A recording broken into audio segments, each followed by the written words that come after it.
Hola Irene, ¿cómo estás? Muy bien, Marta. Con muchas ganas de empezar este diálogo contigo sobre el tema del duelo, empezando el primero del año, así Sí. que con muchas ganas. Sí, empezamos Agenda de 2022 con esta serie de conversaciones en torno al duelo y al acompañamiento en el duelo. Eh, Ujú. y bueno, pues este año vamos a abrir con un tema bastante serio, importante, ¿no? Los últimos datos sobre el suicidio son bastante alarmantes. Y bueno, de hecho, según los datos del INE, del Instituto Nacional de Estadística, ¿no? Pues bueno, como 11 personas al día se suicidan en España. De hecho, ya es la primera causa de muerte no natural en nuestro país. Y Ujú. bueno, nos parecía importante poder tener una conversación con personas expertas, ¿no? Como vosotras, de DOPS y Psicología en Gabinete de Psicólogos en Valencia, para ver cómo enfocamos, ¿no? el duelo y el acompañamiento en el duelo en casos como este. El número de teléfono de prevención del suicidio gratuito en España es el 024. Y bueno, si te parece, no sé si quieres decir alguna cosa antes de empezar nuestra conversación con las preguntas que tenemos previstas o pasamos directamente. Pues, la verdad es que el único apunte que puedo hacer es que me parece muy interesante que hayas podido hablar del 024 como recurso para la prevención del suicidio, porque si bien la charla que nosotras vamos a hacer pues no va encaminada a la prevención estrictamente hablando, sino a lo que pasa después, Sí. eh, pues bueno, me parece que la gente sepa los recursos con los que cuenta, bien para sí mismo o para sí misma si los necesitan, o bien porque son conocedores de que alguien los puede necesitar, pues creo que nunca está de más. Así que bueno, Sí, pues si también encuentran ese apoyo por ahí en esta conversación, maravilloso. sí, efectivamente, nuestra conversación va a girar más en torno a, no tanto a la prevención del suicidio, eso lo dejamos para los profesionales, no como vosotras, que puedan ayudar terapéuticamente en este tipo de casos, sino que vamos a enfocarnos más a lo que sucede, ¿no? Cuando ha pasado un suicidio dentro de lo que es el núcleo familiar y el entorno de la persona fallecida, ¿no? Entonces, bueno, en este hilo de tema, ¿por qué llamamos superviviente a una persona en un proceso de duelo por suicidio? ¿Por qué se le tilda a las personas, ¿no? que sobreviven a este tipo de eventos, ¿no? de situaciones? ¿Por qué les llamamos supervivientes? Yo creo que pese a lo obvio que pueda parecer, la propia palabra de sobrevivir nos da mucha información, o sea, a nivel ya solamente como código lingüístico, del significado a nivel psicológico, ¿no? No es lo mismo, hablamos normalmente de que no es lo mismo vivir que sobrevivir. O sea, cuando estamos hablando de la supervivencia, de alguna manera nos imaginamos en un entorno crítico, en un estado crítico, en situaciones más complejas en las que realmente nuestra integridad, bien sea física o emocional, está en peligro. Es decir, cuando una persona está en modo supervivencia es una alerta, como que tengo que poner todos los recursos de los que yo dispongo e intentar encontrarlos en mi entorno para poder salir adelante, ¿no?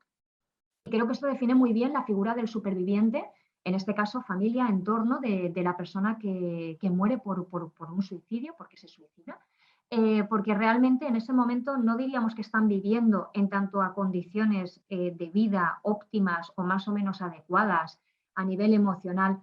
Ya no puedo decir a nivel físico, porque realmente podría darse que las personas cuenten con una vivienda y con un trabajo después de haber perdido a un familiar por suicidio, pero sobre todo en este caso hablamos de una supervivencia emocional. O sea, sigo adelante porque yo no he fallecido, es decir, mi cuerpo sigue funcionando, pero estoy a mínimos, porque realmente el impacto emocional es tan grande que básicamente estoy como en una alerta con todo lo que pasa a mi alrededor y con todo lo que acaba de pasar, porque desde luego esta realidad es bastante difícil de integrar para la familia, para el entorno, es algo muy complejo y algo muy duro. Claro, eso me hace pensar, ¿no? Ese impacto emocional del que hablas, ¿no? Que es una situación, parece que como que muy distinta al de otras muertes, ¿no? Al de otros fallecimientos. Entonces, ¿es diferente un duelo por suicidio que un duelo por otro tipo de fallecimientos. Es decir, el duelo por fallecimiento lo hemos tratado aquí muchas veces porque es el tema que tratamos, pero es diferente este tipo de duelo de otros. ¿En qué es diferente? ¿Cuáles son las fases? Vamos a hablar un poco del proceso de duelo en estos casos. Pues mira, Marta, la verdad es que la pregunta tiene muchos dependes, que es como, ya sabes que es la palabra estrella del psicólogo, el depende. Sí. Tiene muchos dependes porque tampoco todos los suicidios son iguales. Eso para empezar, porque claro, ¿Sí? hay suicidios que son violentos, hay suicidios que no son tan... O sea, obviando la realidad absolutamente devastadora de que una persona se ha quitado la vida y eso en sí ya resulta violento, lógicamente, de procesar, ¿no? Pero hay suicidios que son físicamente muy violentos, hay suicidios que físicamente no resultan tan violentos. Esto ya por sí, el impacto que genera en el entorno es diferente, pero además no es el mismo duelo. Alguna vez hemos hablado de los tipos de duelo, ¿no? El duelo anticipado, el duelo patológico, el duelo retardado. Hemos hablado un poco de los diferentes tipos de duelo que Sí. hay. No es lo mismo cuando una persona se suicida y previamente hay como una enfermedad mental, o previamente hay como un abuso de drogas, o previamente hay como muchos conflictos familiares, que no significa que para la familia o para el entorno no duela, pero de alguna manera es como que en mi análisis de la situación yo podía mínimamente prever, intuir que esta era una posibilidad quizá dentro de todas las posibles que se abrían en el abanico. Mientras que cuando todo aparentemente, porque siempre es un aparentemente, quizá la persona no estaba compartiendo su sufrimiento, ¿vale? Cuando todo aparentemente estaba en su sitio y de repente alguien se suicida, eso ya me descoloca completamente. Porque yo para eso sí que no estaba preparada, esa posibilidad yo no la contemplaba. Entonces, ocurre, o la literatura nos dice, porque esto no es una afirmación mía, o sea, la literatura de investigación en este tema nos dice que hay muchos familiares que cuando partimos de la situación A, de hay enfermedad mental previa, o hay incluso, ya no enfermedad mental, enfermedad física, ¿no? Que la persona ha venido sufriendo un desgaste físico y emocional durante mucho tiempo y finalmente se quita la vida, o incluso pues había antecedentes de adicciones, problemas conductuales, delictivos, etcétera, como que la familia lleva a experimentar, no se entienda mal, pero como un cierto alivio, ¿no? Como, bueno, pues este sufrimiento se termina, entre comillas, un poco para todos, ¿vale? Lógicamente esto, mix de emociones que conviven junto con el dolor de la pérdida y junto con otras muchas emociones. Pero no es lo mismo cuando la persona no tenía antecedentes de nada que la familia pudiera intuir como negativo. Entonces, claro, las fases del duelo, tal y como las conocemos estudiadas, técnicamente son siempre las mismas, es decir, no es un duelo distinto en sí mismo, sino que puede ocurrir que en cada fase pueda pasar un tiempo, o sea, cada fase en sí misma me pueda durar un tiempo diferente. Por ejemplo, a lo mejor por el hecho de que un familiar se ha suicidado, se ha quitado la vida, quizá paso más tiempo atascado en el enfado con la situación, con el familiar también, porque me enfado porque porque te has quitado la vida, y conmigo mismo, porque también vivo un enfado hacia mí porque no he podido evitar esto. O sea, realmente es un enfado partido muchas veces en tres, en el exterior, en ti y en mí. Entonces, probablemente las fases del duelo no cambian en sí, o sea, siguen siendo las mismas 5 que conocemos, pero puede que la intensidad de cada una de ellas sí varíe en función de cómo haya sido esa muerte y, por supuesto, también una de las variables más importantes en función de cómo haya sido mi relación con esa persona. Porque por mucho que nos impacte, oye, que tal persona se ha suicidado, no es lo mismo si es mi padre, si es mi hermano, si es mi madre, si es mi pareja, si es mi hijo, que si es el vecino de enfrente. Me va a doler, por supuesto, pero claro, mi proceso de duelo tampoco va a ser el mismo porque mi vinculación no es igual. Claro, claro, no, al final esto lo hemos hablado en otro tipo en otras conversaciones sobre otros tipos de duelo, ¿no? Que al final el vínculo que se tiene con la persona fallecida es importante. A mí aquí lo Claro. que me surge la duda de, eh, es decir, podemos comparar entonces una muerte por suicidio de una muerte repentina también, o sea, una muerte repentina, ¿no? De una persona que aparentemente está sana, ¿no? Aparentemente está bien y de pronto pues tiene un infarto o un accidente o lo que suceda, ¿no? Podemos comparar la sensación de pérdida con la del suicidio. ¿Hay algo que el suicidio tenga que deje un proceso de duelo más complicado en la persona que cuando sucede una muerte accidental, por ejemplo? Pues mira, creo que es una pregunta que me ibas a hacer después, pero quizá voy a aprovechar para Pues encadenar, puede ¿vale? ser, sí. Porque creo que quizá lo que cambia es la presencia más intensa de dos emociones que son la vergüenza y la culpa. Porque cuando muere alguien repentinamente, a ver, la culpabilidad, que es un concepto que a mí de verdad me genera mucho rechazo. La Ya, culpabilidad porque lo considero muy pecaminoso, ya lo sabes, también lo hemos hablado sí, anteriormente. sí. Yo siempre prefiero cambiarlo por responsabilidad porque, bueno, pero el concepto de culpa como conocemos aparece cuando fallece cualquier persona en cualquier circunstancia porque siempre tendemos a preguntarnos si habríamos podido hacer algo diferente, si de alguna manera habríamos podido contribuir a que esta persona continuara con vida, ¿no? Es decir, bueno, pues incluso aunque la persona haya fallecido de un infarto, es como, bueno, pues yo que sé, si hubiese presionado más con que hubiese hecho ejercicio, que como si tú tuvieras la posibilidad remotamente de hacer que la persona salga a correr, por ejemplo. Es decir, tú se lo Sí. puedes decir, pero no eres realmente responsable de su conducta, ¿no? Con el suicidio todavía más. Es decir, la culpa pesa muchísimo más por el suicidio porque, claro, de repente me veo como realmente quizá podría haber hecho algo y no he hecho nada porque quizá he mirado hacia otro lado, que probablemente no, porque hay muchas veces que tampoco se expresa. Ujú. Eh, o en momentos en los que se expresa, quizá no le he dado tanta importancia, pensaba que esto era una tontería, era algo pasajero y realmente podría haber ayudado a evitar que esta persona se quitara la vida. Es decir, cambia quizá la intensidad de la aparición de sentimientos como la culpa y la vergüenza, que la vergüenza tiene mucho más que ver casi con el concepto familiar. O sea, el hecho de que para las familias genera un gran estigma que alguien se haya podido suicidar. Y había un mito que también está muy presente, bueno, había un mito que no sé hasta qué punto a día de hoy sigue estando presente, yo no me lo he encontrado, ¿vale? Pero Ujú. como que el suicidio se hereda, que yo cuando leía Sí, esto, esto lo leí el otro día un poco investigando sobre el tema y documentándome para la conversación sí, de hoy. Leía sobre esto, ¿no? Como que habría como sí, una especie de componente casi genético, hereditario o algo así.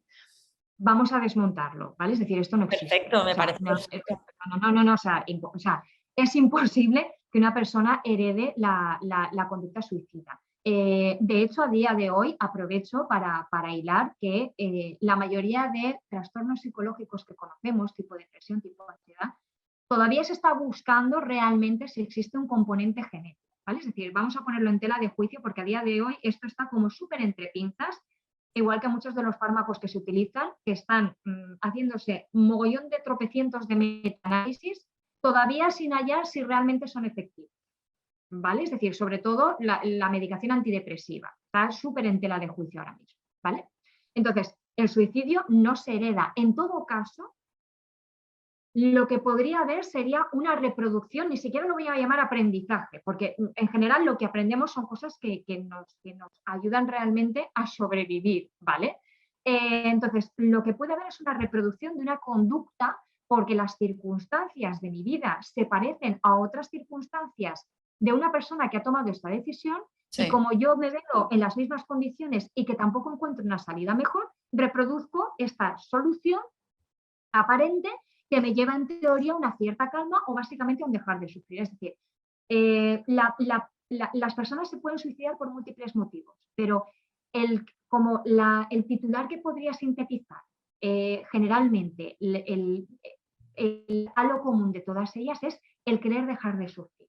No es realmente el querer morir. O sea, una persona que se suicida realmente, la mayoría de las ocasiones no quiere morir, quiere no sufrir. Y Ujú, claro, una manera de no sufrir entendido de una manera pues muy brusca, es básicamente dejar de existir. Si no existo, no sufro. ujú, total. Entonces, esta es como la conclusión más bruta y más drástica que podemos sacar de esto. Pero es el trasfondo que se esconde detrás de llevar a la práctica una conducta suicida. Entonces, heredarse no se hereda. Entonces, desmontémoslo porque no hay ninguna evidencia científica que nos diga que el suicidio se hereda, en absoluto. Lo que puede haber son patrones de dinámicas de vida que son similares, de las cuales yo de alguna manera copio, porque Ya, vivimos mucho a partir del modelado de imitación y bueno, sí. pues si ya en su momento lo hicieron mis abuelos o lo hicieron mis padres, porque es verdad que hay familias en las que sí que es verdad que la conducta suicida puede estar muy presente, Sí. pues bueno, pues yo también termino por reproducir este patrón. Vale, pero no es como que estás marcado, Sí, estás no es una maldito. enfermedad hereditaria. No, no. Y también hay mucho sobre esto, sobre es que es el destino, estamos malditos. Ya, ya, ya, ya. Tampoco, No, tampoco. O sea, es no. mito desmontado, Irene. Mito desmontado. Mito Mito desmontado. desmontado, que creo que es importante porque quizá alguna persona Sí, que ha tenido, que tiene incluso relación consanguínea con sí, algún familiar que sí. se ha podido quitar la vida, es un miedo que aparece mucho, el vale, y ahora me toca a mí, yo también voy a tener ganas de quitarme la vida. Es otra emoción que aparece muchas veces en el proceso de duelo cuando alguien fallece. Y Ujú. no necesariamente, o sea, la desesperanza puede aparecer, pero no necesariamente porque alguien se ha quitado la vida en mi entorno, yo me la voy a tener que quitar, ni mucho menos. Al contrario, o sea, de lo que se va a tratar es de que busquemos vías para que esto no suceda. Vale, hemos estado hablando de ciertas emociones, ¿no? Alrededor del Sí. proceso de duelo y ahora sí que vamos a por esa pregunta, ¿no? Que me he adelantado un poco Ujú, antes, ya sé a cuál te referías. Hemos hablado ujú, de culpa, de miedo, hemos hablado de vergüenza, hemos hablado ujú, de desesperanza, ¿no? Entonces, ujú, todas estas emociones, me gustaría que habláramos un poquito de cuáles son las emociones en las que una persona o familia, el entorno de una persona fallecida por suicidio, cuáles son y cómo, o sea, dos preguntas, subpreguntas, ¿no? De esta pregunta, ¿cómo podemos gestionarlas a nivel individual? Y ujú, cómo se puede acompañar en estas emociones, es decir, cómo acompañar a una persona que está en un duelo ujú, por el suicidio de un familiar, de una pareja, de un amigo, es decir, tocando los diferentes vínculos que ya hemos comentado antes, ¿no? Que ujú. son importantes, ¿no? Que no es lo mismo que fallezca por suicidio tu pareja, tu madre, tu hermano, tu amigo o un conocido, ¿no? Pues eh, si podemos hablar de ese tipo de emociones, esta pregunta. Sí, pues mira, emociones aparecen muchas. Algunas de ellas son las emociones básicas que aparecen en un proceso de duelo estándar. Es decir, obviamente vamos a estar tristes cuando había un vínculo que nos unía a la persona que fallece. Lógicamente la tristeza va a aparecer. También, como mencionaba antes, aparece muchas veces y sobre todo en las primeras fases del duelo, lógicamente, el enfado. O sea, ese enfado tridimensional que mencionaba, el enfado un poco con el sistema, el enfado un poco contigo que te has quitado la vida y no me has dado la oportunidad de ayudarte, desde el punto de vista de la persona pues enfadada, y conmigo porque no he sido capaz de hacer esto como si fuera mi responsabilidad, ¿no? Entonces, aparece el enfado, evidentemente. Hay ocasiones, como mencionaba también, en las que puede aparecer un cierto alivio, dependiendo, lógicamente, de las circunstancias que rodearan a la persona que se quita la vida.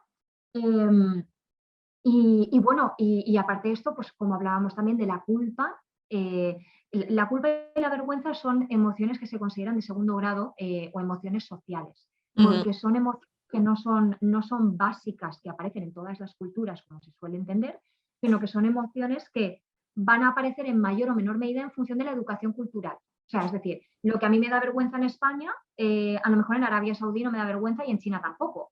Y cosas por las que me siento culpable en base también a que hay que tener muy en cuenta el componente religioso espiritual, que me siento culpable por mi crianza cristiana, pues quizá en la budista no, y en la musulmana tampoco. Entonces, claro, por eso se llaman emociones sociales o Segundo, secundarias, ¿no? eso es. Entonces, no porque sean menos importantes, Ujú. pero tienen un poco como este añadido. Entonces, yo diría que estas son como las 5 emociones que más pueden aparecer junto con el miedo. El miedo es una emoción que aparece también habitualmente cuando alguien fallece, simplemente porque la pérdida me hace conectar con lo que es la muerte, con lo que es lo desconocido y con la falta de control. Es decir, el miedo en sí aparece porque normalmente, lo hemos hablado también alguna vez, ¿no? Nos desconectamos, nos disociamos de la Sí, realidad de morir porque tenemos que vivir. Entonces, claro, no puedo estar preocupada constantemente porque me voy a morir en algún momento, porque entonces no viviría. Pero exacto. claro, aquí también es verdad que está el componente añadido ya no solamente del miedo porque en algún momento moriré y me tengo que enfrentar a la realidad de mi propia pérdida, sino en base a esos mitos, en base a esas creencias populares, también el hecho de integrar en muchas ocasiones erróneamente, yo quizá voy a reproducir también ese patrón, cuando igual yo nunca he tenido ni pensamientos suicidas, ni tentativas suicidas, ni ningún tipo de conducta autolesiva, es decir, que me viene ese miedo quizá también un poco movida por la falta de información, porque este tema ha sido tabú durante tanto tiempo que Sí. realmente las personas muchas veces no saben ni qué creer al respecto. Y Creo claro, que, esto creo pues que acelera. por fin se está ya un poco empezando a hablar un Sí, poco más de todo esto sí, en sí, diferentes canales que pueden llegar a más personas, ¿no? Y es importante, me parece importante. sí, sí, sin duda, sin duda. Entonces, bueno, pues yo así, grosso modo, te enumeraría estas emociones. Vale, Eh, el, el- el proceso en el que suelen aparecer es muy variable, porque claro, entramos un poco en todos los dependes, en todos los ISIS y en todos los factores que desconocemos, de incluso las dinámicas familiares. Pero bueno, normalmente en las primeras fases es cuando aparece más pues, tanto el enfado como la tristeza, y es con el paso del tiempo cuando puede aparecer más pues, el miedo por reflexionar un poco más sobre la realidad de la pérdida.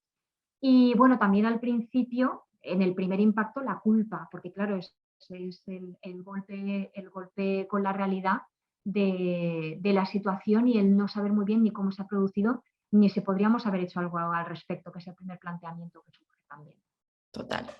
Y cómo, vale, entonces, cómo una persona en este proceso, por dar algunas pautas, ¿no? A alguien que pueda estar viviéndolo ahora mismo o que lo haya vivido ya hace años, o que conozca a alguien que lo esté viviendo. Es decir, cómo una persona, vamos a ponernos primero en el caso de vivirlo en primera persona, ¿no? ¿Cómo lidia esa persona con la culpa o con la vergüenza o con... Entiendo que la vergüenza es por el estigma social que lleva asociado, ¿no? Entonces, ¿cómo puede lidiar una persona con todas estas emociones? Porque, claro, tendemos a categorizar estas emociones entre positivas y negativas, ¿no? Pues la culpa sería negativa, ¿no? En este caso. O cómo una persona puede gestionar esas emociones que siente cuando pues, un familiar se ha suicidado. Algunas Bueno, pautas. aquí realmente, la verdad es que es un tema complejo como para que o sea, para verlo sin historia familiar, ¿no? Pero realmente se trata de que la persona pueda intentar focalizarse para empezar, en realmente hacer un análisis de cómo era la relación con la persona fallecida, ¿no? Yo tengo que entender realmente cuál era el nivel de implicación recíproco en esa relación, cómo nos llevábamos, cómo nos comunicábamos, qué cosas hacíamos o dejábamos de hacer juntos. Y a partir de ahí el ver, el intentar separar cuál era mi responsabilidad realmente en el cuidado de esa persona con respecto a cuál era la responsabilidad de esa persona con respecto a su cuidado. Es decir, aquí no vamos a señalar, en el objetivo de este vídeo, tampoco señalar ningún tipo de culpable. Es decir, para eso ya está No, un no, poco no, muchas no. veces la propia palabra culpa. Sí. Entonces, ni muchísimo menos señalamos a la persona que se suicida como culpable de nada, faltaría más, ni tampoco a su entorno. Pero sí que es cierto que algo que ayuda en el proceso terapéutico es vaciar mi mochila de las cargas que no me corresponden a mí. Ejemplo que ponía antes, y no es un suicidio, pero ejemplo que ponía antes de la persona que fallece por ataque cardíaco, es que le tenía que haber dicho más veces que salía a hacer ejercicio. No, es decir, es que esa persona adulta y responsable podía tomar sus decisiones sobre cómo cuidar su estilo de vida, por ejemplo, ¿no? Entonces, yo puedo estar pendiente de que mi familiar que se ha suicidado sepa que estoy a su disposición para lo que pueda necesitar, pero es que aún así puede que esa persona decida no coger mi mano. Y esto ya no depende de mí, porque yo desde luego no puedo ponerme 24 horas detrás de una persona para intentar que no se haga daño todo el tiempo, porque entonces yo también renuncio a vivir. Y esa no es la solución. Puede ser un parche a corto plazo y de hecho pues es lo que ocurre muchas veces con medios más o menos cuestionables, porque también entiendo que quizá no hemos encontrado vías mejores con los internamientos hospitalarios muchas veces, en fin, cuando sospechamos que alguien pues, puede querer quitarse la vida o incluso ha hecho un intento previo, ¿no? Realmente los internamientos hospitalarios muchas veces hasta complican el asunto porque alejamos a la persona con ideación suicida de su núcleo de apoyo. Entonces, claro, hasta puede volver la situación un poco más hostil. Pero en el caso de familiares directos es entender que hemos hecho muchas veces lo que hemos podido hacer, todo lo que hemos podido manejar sobre la mesa, pero para ello hay que intentar desgranar qué es lo que he hecho con los recursos que tenía y que realmente quizá la otra persona no estaba preparada, no quería, no sabía aceptar lo que podíamos ofrecer. O sea, ahí hay una ruptura, de alguna manera hay un vacío entre lo que yo puedo ofrecer, lo que yo sé que puedo ofrecer, lo que pienso que tú necesitas y lo que el otro lado está dispuesto a aceptar, a recoger, que no siempre van a coincidir. A lo mejor son dos piezas de un puzzle que está medio montar. Entonces, yo tengo que ser consciente de lo que yo he podido aportar y lo que yo he podido recoger para poder lidiar con ese efecto culpa, porque me voy a cargar muchas veces injustamente con peso en mi mochila, que realmente no me corresponde y que me va a hacer más daño en este proceso de duelo del que realmente me va a ayudar a resolver. Eso por una parte.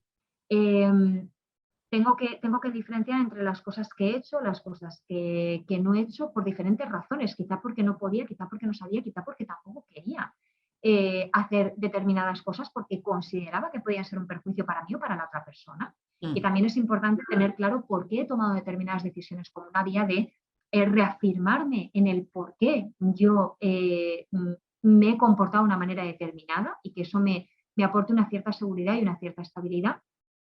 Y por otra parte, pues intentar sobre todo en la medida de lo posible, conforme avance un poco el tiempo, conforme la persona vaya contactando más con la tristeza que con el enfado, porque en el momento inicial, cuando hay mucho enfado, tampoco es ideal como confrontar, ¿no? Como, bueno, es que tú tampoco podías hacer nada al respecto. Bueno, eso quizás lo tenemos que dejar para un poco más adelante, porque en el momento en que la persona está viviendo ese enfado, que yo venga a decirte algo totalmente contrario va a hacer que por un oído por otro me salga o incluso que tengamos un conflicto aquí.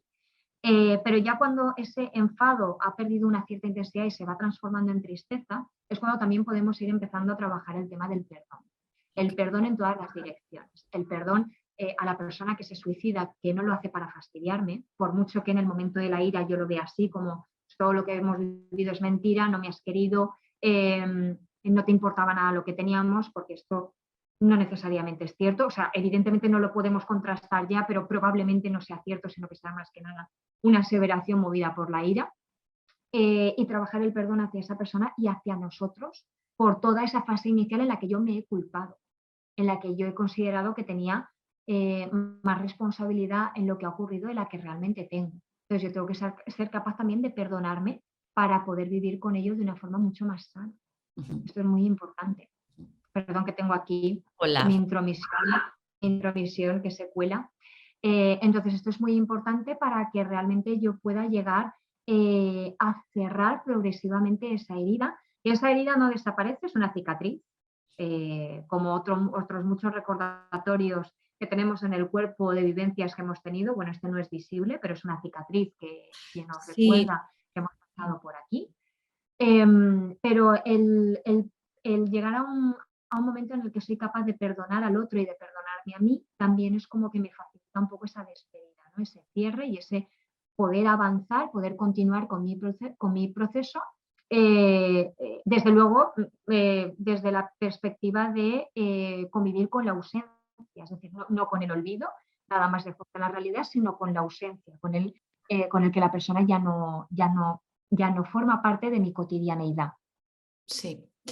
En relación a esa cicatriz de la que has hablado, que me ha parecido como bastante simbólico, ¿no? Un poco del dolor que genera este tipo de duelo, ¿no? Entonces me surge la pregunta, ¿se supera este tipo de duelo? O sea, un superviviente de un suicidio, de una persona que se ha suicidado, ¿supera en algún momento de su vida este proceso de duelo? Ya sé que la palabra superar en el proceso de duelo no es la más adecuada, porque lo hemos hablado otras veces, pero llega un punto, 2 años, 3 años, 5, no lo sé, en el que la vida transcurre no igual, pero bien.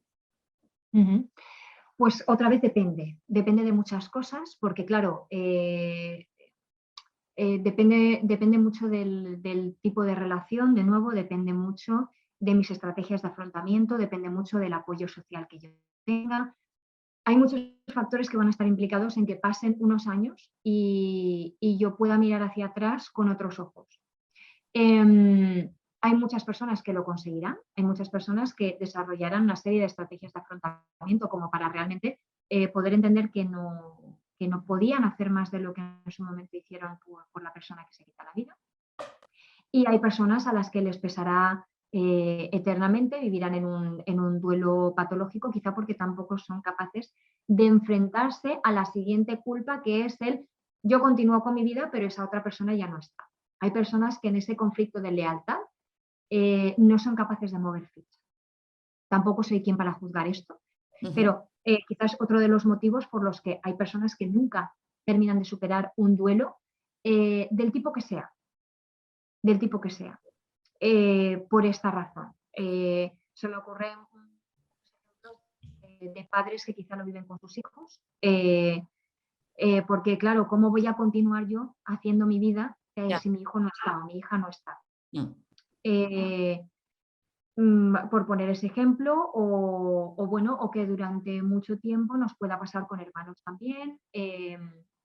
Ocurre bastante este sentimiento cuando además hay una relación gemelar. Se sabe que esta unión de gemelos no es que sea superior o que sea más fuerte, es decir, simplemente el hecho de haberse criado juntos como que fortalece también el vínculo. O sea, no necesariamente tiene que ser algo más allá de esto, pero si fallece un gemelo, como que realmente, y hay una buena relación, evidentemente, como que realmente es algo muy sentido para la otra parte y como que también puede costar más volver a hacer esa vida, no voy a llamarla normal, sino previa a la pérdida. Sí. O sea, de nuevo, al final, como nos surge en todas las conversaciones, ¿no? El vínculo con la persona fallecida es muy importante, ¿no? El vínculo, ese apego que teníamos emocional con esa persona, ¿no? Entonces, en este sentido, me gustaría que enfocáramos un poco la conversación hacia la familia, ¿no? Hacia el entorno familiar de la persona que se ha suicidado, ¿no? ¿Cómo actúa la familia? ¿Cómo son las relaciones, ¿no? intrafamiliares con respecto a un duelo por suicidio? ¿Cómo puede la familia apoyarse en este tipo de casos? Claro, porque ahí vemos diferentes tipos de vínculos. Está el del hermano, está el del hijo, está el del padre. Entonces, ¿cómo la familia puede ayudarse en estos casos? Bueno, pues yo te voy a hablar de la situación ideal, ¿vale? Es decir, de un poco lo que también la teoría nos dice que es lo más sano, porque de hecho hemos llegado al punto de que actualmente el suicidio estamos intentando quitarle la etiqueta de tabú, ¿vale? Porque durante mucho tiempo hemos trabajado con el suicidio en general, un poco como funcionan los niños pequeños de 3 años. Si te tapas la cara y no te veo, no existes. ¿Vale? Entonces, con el suicidio, nosotros como adultos hemos hecho exactamente lo mismo. Si no te veo, no estás. Y nos hemos dado cuenta de que realmente hablar del suicidio, darle voz al suicidio, escuchar a la persona que se quiere suicidar o que expresa una ideación suicida, incluso aunque nunca haya tenido una tentativa de, pues sinceramente reduce en un porcentaje bastante alto la posibilidad de que realmente llegue a quitarse la vida, ¿no? Entonces, lo ideal en una familia doliente por un suicidio sería que las personas pudieran expresarse todas, en la medida de sus posibilidades, sobre cómo se sienten con respecto a esta pérdida. Sería lo ideal, porque muchas veces se tiende a tapar, evidentemente, es como, bueno, esto, entre comillas, no ha pasado, no es que no haya pasado, pero no se habla de esto, porque claro, el estigma, la vergüenza, la culpa, todo esto está presente. Además, la sociedad también, bueno, aquí todos de alguna manera buscamos atribuirnos una cierta responsabilidad en lo que ocurre, pero a la vez también muchas veces a la sociedad le gusta echar balones fuera, ¿vale? El locus de control externo. Pues en lugar de asumir que a lo mejor a nivel social tenemos muchos fallos, a nivel estructural tenemos muchos fallos para que algunas personas tengan un nivel de vida mínimo para poder funcionar y poder sobrevivir, incluso vivir, ya si vivieran mínimamente bien sería maravilloso, ¿vale? Pero bueno, sobrevivir. Pues es como, es que no le hacían mucho caso, es que siempre estaba solo, es que no sé qué. Claro, o sea, es muy fácil poner de responsable muchas veces a la familia, al entorno más cercano, que asumir que a lo mejor esta persona tenía otros problemas que estaban fuera del núcleo familiar. que no significa que no los hubiera en casa, pero es que igual sus problemas eran mucho más estructurales y a lo mejor estamos fallando como sociedad en conjunto. Exacto. Entonces, claro, para la familia, ese asumir que nos están señalando y que en parte nosotros ya estamos mirando el ombligo, decir, ¿qué podríamos haber hecho para evitar esto?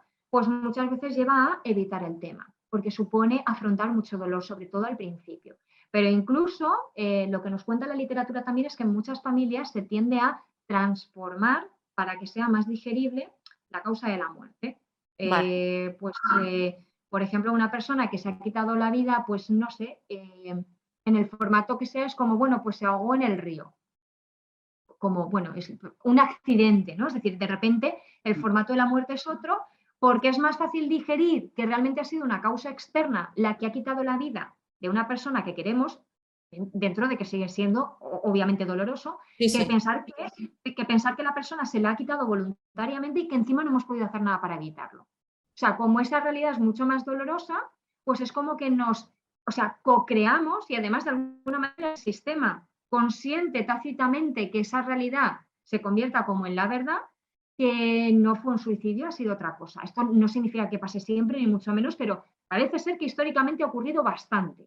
Vale. Entonces, claro, de lo que se han dado cuenta médicos, psicólogos, después de mucho tiempo de investigación, es que esta herramienta, este recurso puede funcionar más o menos a corto plazo, pero a largo plazo es una mentira. O sea, a largo plazo realmente tampoco me ayuda a procesar. O sea, la realidad es otra. Estamos ocultando un trasfondo que es serio y realmente pues, puede tener un efecto rebote en cuanto a malestar, no porque se tenga que reproducir nada, pero puede tener un efecto rebote en cuanto a malestar en ciertos miembros de la familia, pues bastante fuerte con el paso del tiempo. Porque, claro, al final a todos nos gusta, en la medida de lo posible, conocer la realidad con la que vivimos, ser conscientes de la realidad con la que vivimos. Y claro, de alguna manera transformar esa causa de muerte en algo para hacerlo más digerible es algo que tampoco se debería sostener a largo plazo. Cuando esa familia esté preparada para poder enfrentarse el que más por el que menos, enfrentarse a la realidad, deberíamos volver a reformular qué es lo que ha pasado realmente con esta persona. E incluso ser conscientes de por qué lo estamos tapando o por qué lo hemos tapado durante un tiempo, porque vale, lo necesitábamos así, pero tenemos que aceptar, es parte del proceso de integrar la pérdida, que hubo una elección y no fue algo pasajero del destino casual, como que un río ahogó a una persona de repente que estaba nadando por allí.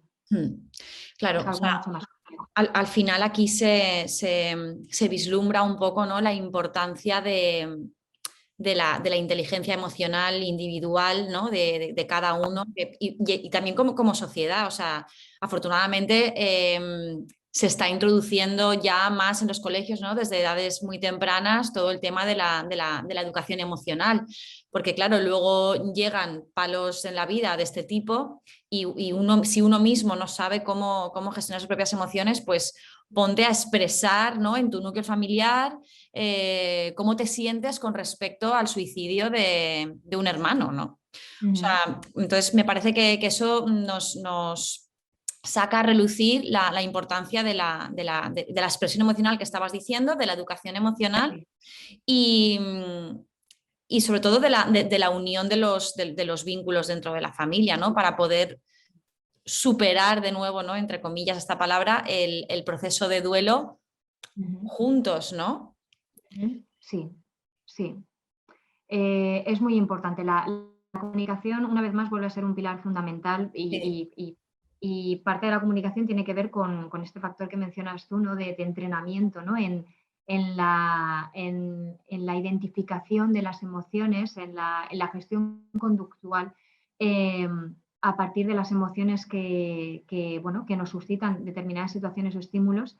Y sí, es realmente el poder comunicarnos, poder expresarnos sobre lo que sentimos y que sepamos que la familia lo va a recoger, lo va a aceptar, nos va a acompañar, nos vamos a poder apoyar, va a facilitarnos a todos como un conjunto el proceso de duelo. Es decir, lo vamos a vivir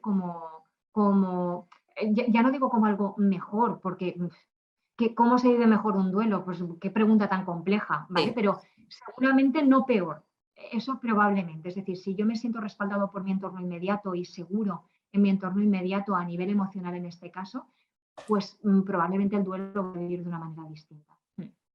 Vale, y enfocándonos ahora dentro del núcleo familiar en los niños, ¿no? Los menores, los niños además más pequeñitos, que a lo mejor, bueno, más pequeñitos o más mayorcitos, ¿no? Pero bueno, lo que es la edad infantil al final, ¿no? Hasta casi hasta los 18 años. ¿Cómo enfocamos dentro de la familia este tema para los niños en edad infantil que todavía no tienen un concepto, ¿no? de lo que es la muerte, de lo que es el duelo, de qué pasa con la vida, ¿no? Porque esta persona ya no está? ¿Cómo lo enfocamos a una etapa infantil en la que ya hay un concepto de la muerte, pero cómo explicamos esto del suicidio, ¿no? Y en la etapa adolescente, donde quizá pues puede haber más conflicto a nivel emocional por la propia idiosincrasia de la etapa, ¿no?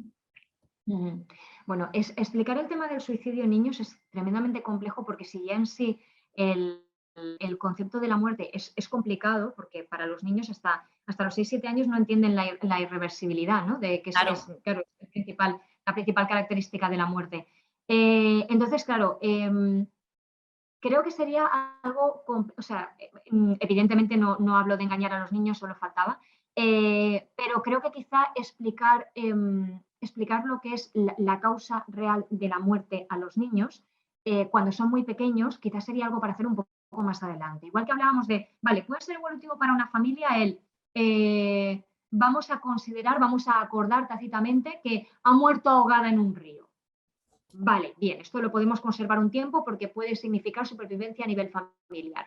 Pero en algún momento tendremos que retomar esto porque no ha muerto ahogada en un río. Puede ser que ella voluntariamente decidiera ahogarse en un río. Vale.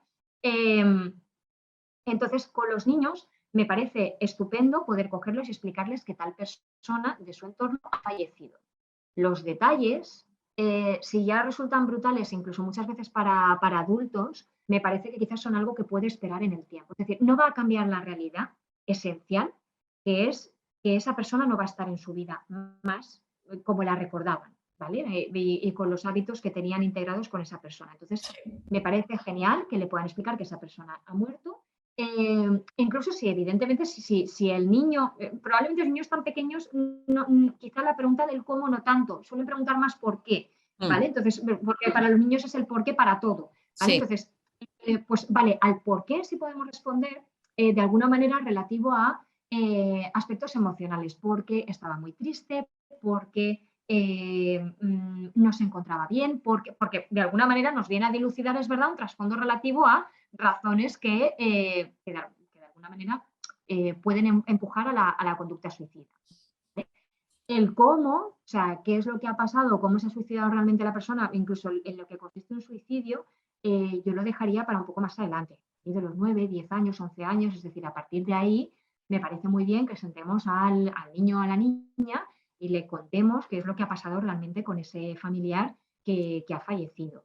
Pero va a ser muy complicado que lo pueda entender, porque fíjate que ya para los adultos, incluso con los matices culturales, nos resulta tremendo trastoque y cognitivamente, o sea, procesamos la información, pero emocionalmente hay una disociación también brutal de por qué alguien haría tal cosa, pues para los niños es como explosión.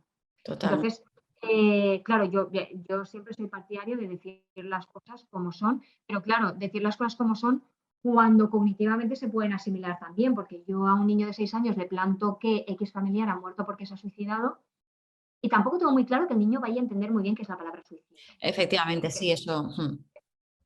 Entonces, claro, ya en sí nos vamos a meter un poco en el jardín de explicar qué es el suicidio a un nano, a una nana que quizá todavía no están preparados cognitivamente para entender este concepto. Entender. Entonces, yo aquí me quedaría en el campo básico de la muerte, o sea, explicar que la persona ha fallecido, lo que hablamos ya en su momento, sin eufemismos, no se ha ido al cielo, no está durmiendo, porque son Exacto.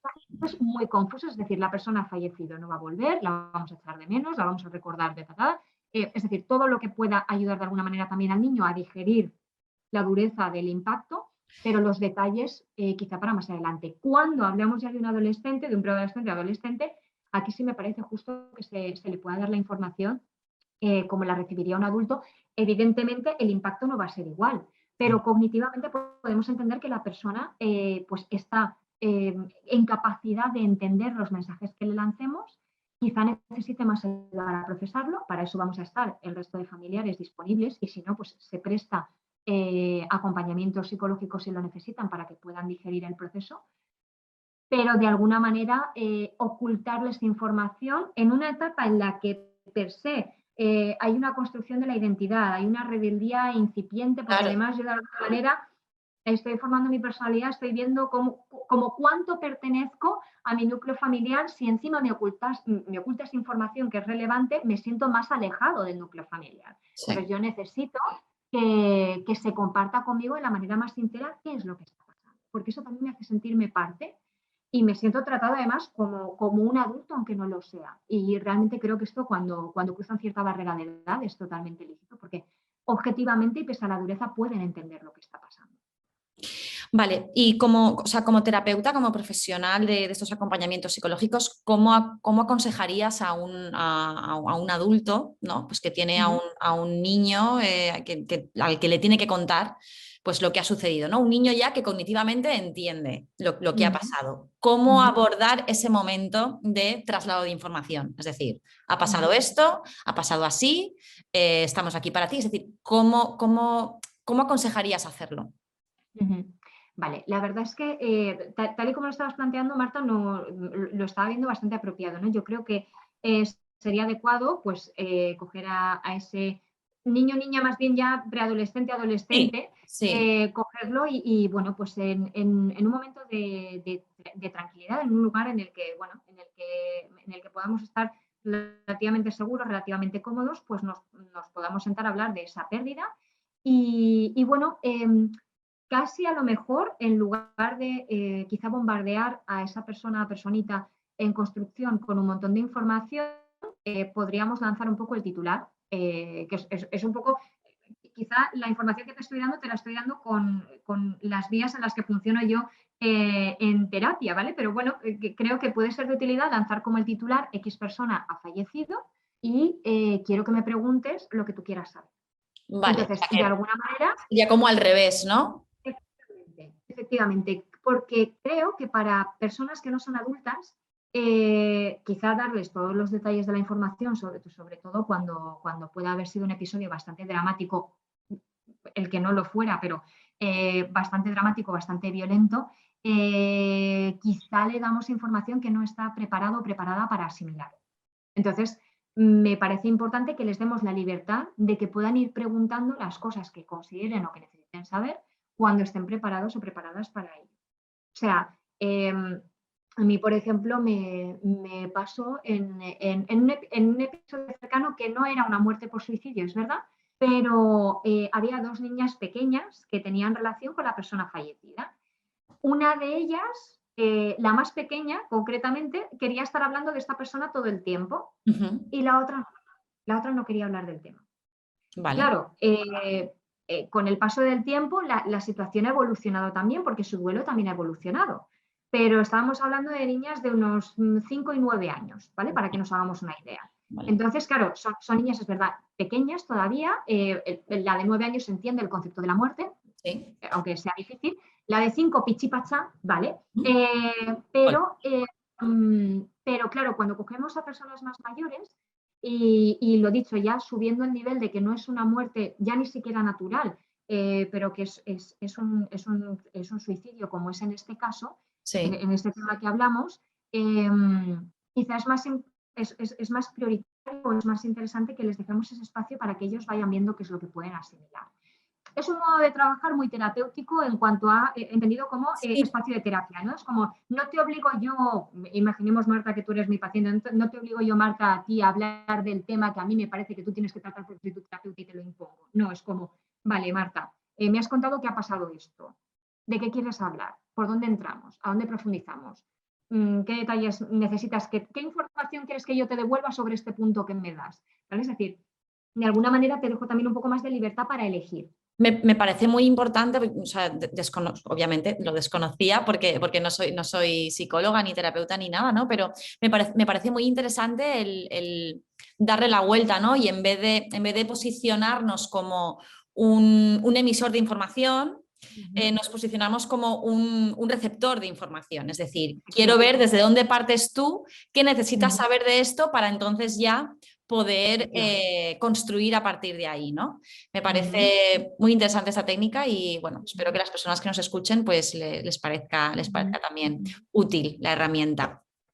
Sobre todo, Marta, también es porque de alguna manera si yo me tengo que preparar un discurso súper construido, que igual a mí también se me hace bola, viviendo la situación de que tengo que comunicar que X familiar se ha suicidado, y a lo mejor llevo 2 semanas dándole vueltas a ver cómo se lo cuenta esta persona para que luego igual en la primera línea me corte como no quiero saber nada. Entonces, igual es más fácil no preparar nada al respecto Sí. e incluso si de repente me llega una pregunta muy compleja que para mí es muy dura o que no sé responder, tomarnos la libertad de poder decir, mira, hay cosas que no te sé responder porque creo que nadie tenemos una respuesta para esto y que también es muy legítimo, es decir, nos provocará más o menos sufrimiento, pero no podemos responder a este punto, o que incluso si es algo que a mí me causa mucho dolor responder, aunque tenga una respuesta al respecto, poder compartirle a ese niño, niña, adolescente que tengamos delante algo como sé que esto es importante para ti y pretendo responderlo en algún momento, pero ahora mismo emocionalmente no me siento preparado o preparada.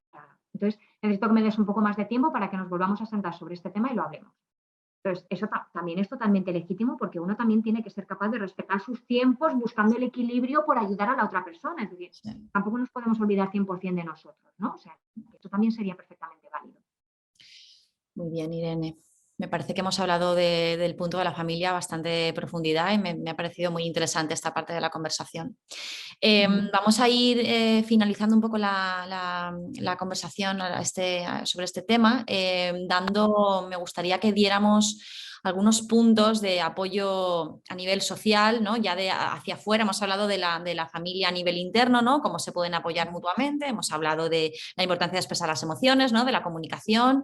Entonces, teniendo en cuenta que el suicidio es un tema que pues tiene ese estigma y tiene ese tabú todavía a nivel social, es muy probable que la persona que esté transitando este duelo o lo haya transitado o esté que no es capaz de superar ese proceso. ¿Qué puntos de apoyo a nivel social una persona a nivel individual o una familia a nivel grupo puede encontrar durante este tránsito, ¿no? Durante este proceso emocional? Más allá, obviamente, del apoyo terapéutico, psicológico, que es obvio. Bueno, aquí evidentemente tendríamos que hacer una revisión un poco como sociedad. Creo que ya estamos modificando cosas, está muy bien. Lo que estábamos hablando de desmontar un poco el tabú en relación al suicidio y creo que eso es algo muy importante y muy útil. Creo que como sociedad lo primero que tendríamos que aprender a hacer sería prestar apoyo cuando nos lo piden realmente, porque muchas veces nos cuesta lidiar con el sufrimiento, con la tristeza, es decir, miramos un poco hacia otro lado. Y como sociedad nos tenemos que acostumbrar más a vivir con el dolor, porque el dolor forma parte de la vida también. Es decir, domina una dictadura de la felicidad o hay un halo tóxico, que me gusta muy poco esta palabra, pero es que realmente es como para Es utilizarla que en es así, relaciones, es así. porque es tóxico, Sí. un humo de que tenemos que estar felices todo el tiempo, que al final no deja de ser casi una herramienta del sistema para que estemos produciendo todo el tiempo. Es decir, aquí esto también está así. Produciendo y consumiendo las dos cosas. Consumiendo, sí, efectivamente. Entonces, claro, pero esa realidad o sea, es paralela, ¿no? Esto no refleja una existencia auténtica, porque en una existencia auténtica hay momentos de felicidad, hay momentos de tranquilidad y hay momentos de tristeza y de enfado, es decir, y todo esto convive y uno no puede estar feliz todo el tiempo. El otro día lo pensaba porque tengo una chica en Instagram que cada vez que me comenta las fotos, las historias o lo que sea, me comenta que tengo que sonreír y estar feliz siempre. Y claro, a mí me parece, o sea, está claro que esta persona lo hace con toda la mejor intención del mundo. pero no es creíble, ni es factible, ni es esperable que una persona esté feliz ni sonriendo todo el tiempo. O sea, de hecho, a mí, cuando yo leo estos mensajes, normalmente se me quita la sonrisa porque me enfado. O sea, me genera frustración, es el efecto contrario, ¿no? Entonces, a nivel social, tenemos mucho trabajo que hacer para aprender a tolerar la tristeza, ¿no? Y ser capaces de que, oye, si alguien viene y me dice que necesita hablar conmigo porque está mal, yo pueda ser capaz de acoger esto de la misma manera que acojo el que me dice, vamos a celebrar que me ha pasado esto otro. O sea, tendría que tener para mí, entre comillas, el mismo peso cuando tengo un vínculo con alguien. Esto un poco a nivel social. Y por otra parte, en relación al suicidio, pues quizá para acercarnos como a sociedad, como vecinos, como colegas, como compañeros, es decir, como conjunto, ¿no? Fuera del núcleo familiar, a la familia doliente, quizá tendríamos que dejar un poco el ojo crítico a un lado, ¿no? Estos mensajes que decíamos antes de, pues es que estaba muy solo, es que claro, es que no le hacían caso, es que no sé qué, es decir, este tipo de mensajes que parece que ponen el foco en que sois vosotros los culpables de lo que le ha pasado a X persona, pues los tendríamos que obviar. Principalmente porque no sabemos si realmente esto que nosotros estamos diciendo tiene alguna base de verdad, porque no conocemos todos los detalles de la vida de la persona ni de la familia. Entonces, como nos falta información, porque no estamos allí 24 horas al día, 7 días a la semana, pues quizá opiniones sesgadas que podamos hacer nos las podemos dejar en casa. Yo puedo pensarlo, porque puedo pensar, creo que a esta persona le faltaban cosas, pero no hace falta que yo lo verbalice si no tengo evidencias de que realmente esto puede ser mínimamente así. E incluso, aunque tuviera las evidencias, si no pienso que mi aportación va a contribuir a mejorar la situación de esa familia, tampoco tengo claro que esta aseveración la tenga que lanzar en voz alta. Es decir, en la medida de lo posible, cuando vamos a contribuir al acompañamiento o al apoyo en un duelo, vamos a intentar aportar aquellas cosas que nos ayuden a construir. Si voy a destruir a alguien más de lo que ya está, que es complicado, pero voy a destruir más de lo que ya está alguien que ha perdido a una persona por suicidio, casi mejor guardar silencio. Vale. Vale, ¿existe algún tipo totalmente desconozco, ¿es algún tipo de organismo o a nivel público, pues grupos de apoyo, ¿no? Específicos para estos temas? Pues la verdad es que me pillas, porque sí que sé que existen diferentes grupos de apoyo al duelo, diferentes organizaciones y en algunos gabinetes de psicología también se organizan grupos de apoyo al duelo, pero lo cierto es que a nivel estatal ahora mismo, a nivel incluso regional ahora mismo, no te sabría decir. Fuerte esto, ¿no? O sea, me genera como un poco de, no sé, de medio enfado, ¿no? Es decir, no existe nada a nivel público para apoyar a las personas en este tipo de... Puede ser que yo no lo conozca, Marta, que igual nos estamos encendiendo prematuramente y puede ser que yo no lo conozca, porque es cierto que claro, a nivel del duelo, como también es una cuestión que está en auge más últimamente, pero hay pocas personas que acuden a terapia por duelo y cuando suelen acudir es más porque saben que se ha enquistado, que se ha convertido en un duelo patológico. Pues, claro, realmente es una información que está como un poco más vacía, entre comillas. Lo dicho, sí existen grupos de apoyo al duelo. Yo sé que existen, lo que pasa es que no te sabría decir si son como... son específicos de suicidio. Si son algo... De hecho, a nivel de suicidio, me costaría más firmarlo, porque ya te digo, esto me llamaría más la atención. Yo creo que es probable que este tipo de grupos surjan a partir de ahora o que sean relativamente recientes en el tiempo en el que vivimos, porque se le está dando muchísima más voz. Sí, no, claro. Sí, no, perdona que te he cortado. Por el simple hecho de que se está empezando a hablar de esto, ¿no? Y que antes no se hablaba del suicidio, sí que me llama la atención que no exista todavía, ¿no? como algún lugar al que una persona en este proceso de duelo puede acudir para hablar sobre las emociones tan complejas de las que hemos hablado antes, ¿no? La culpa, la vergüenza, ¿no? ese miedo, las tengo aquí apuntadas, el enfado, ¿no? Entonces, pues sí que había planteado esta pregunta porque quería, pues eso, ver si había, más allá de, obviamente, el acompañamiento individual, que a nivel, pues amigos, ¿no? Familia, vecinos, ¿no? Sociedad en general podemos aportar, pues ver si había algo a este nivel. Pero bueno, deberes que me voy a poner yo también para hacer esta búsqueda y aportar este contenido en otra publicación que podamos añadir. Y pues bueno, pues yo no tengo más preguntas, Irene. No sé si yo creo que hemos cubierto bastante bien todo el Sí, tema. No sé si tú sí. tienes algo, crees que debamos añadir. No, yo creo que tampoco. O sea, de hecho, creo que la conversación de hoy ha sido bastante extendida. Yo creo que hemos visto bastante bien todas las áreas que tú planteabas, Marta, así que en principio no, yo creo que no me queda nada por añadir, la verdad. Vale, voy a sí que a recordar el número gratuito de prevención del suicidio es el 024. Que se apoye también la gente en prevención con los profesionales y bueno, y en temas de duelo, pues recomendamos por supuesto a DOPSI Psicología y Salud en Valencia. Y bueno, pues esperamos nada, volver a hablar contigo pronto para otros temas que tenemos una agenda este año bastante interesante. Que bueno, hemos publicado el calendario en nuestro Instagram y bueno, pues iremos hablando de todos estos temas. Si existen preguntas, alguien que nos esté escuchando que tiene preguntas sobre este tema y quiera hacernos alguna pregunta, que lo deje en algún comentario, que nos mande un privado y Irene y Azucena nos ayudarán a contestar esas dudas. Muy bien. Pues muchas gracias, Marta. Muchas Un gracias a ti, placer. Irene. Un abrazo, un beso. Chao. ¡Ya está! Bien.